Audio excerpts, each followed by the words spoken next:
Adde adde adde adde adde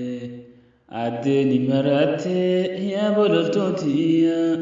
adda orma heeruman oromo masif wa'iya adda orma heerumtu oromo masif wa'iya boonaan oromo kan qaadimaa keetii sabboonaan bi'iya use amma fuudhaaf ka'ee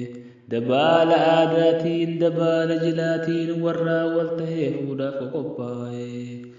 itti heerumtamoo jala didda gara kee dhufee si biraan baa'e nam gariin jajaaladhu onnen si madaada oromticha dhiiftee alaga filatte way gadheedhuma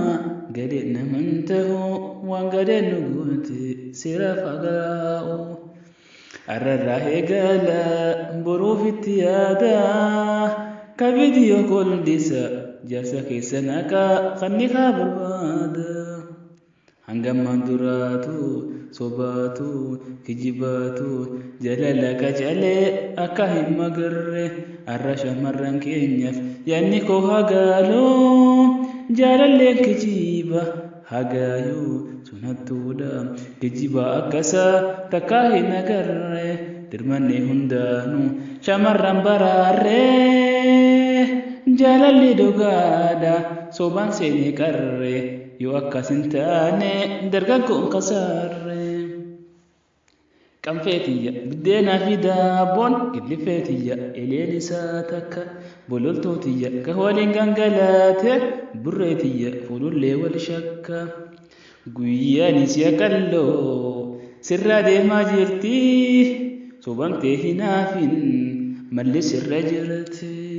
guyyaan isii qalloo sirraa deemaa jirti sobamtee hinaafin malli sirra jirti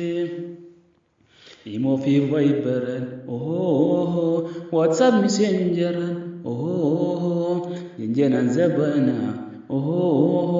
Wanama Sobati, akan shawadamne, Kundam Sabariti, Dubarran Oromo, Manorra Morante, Osono Tejirro, alaga herumte wicha da yusajira kamalla kanyatu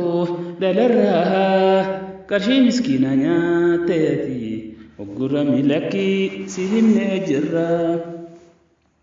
akka korma gooba ay ahi bitasi gonogure ay ahi akka gange badda ay ahi ya bifti gore ay ahi disi kijibadira disi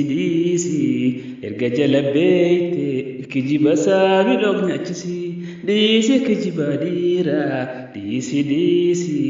erga jalabeete bilbila sabi lognachisi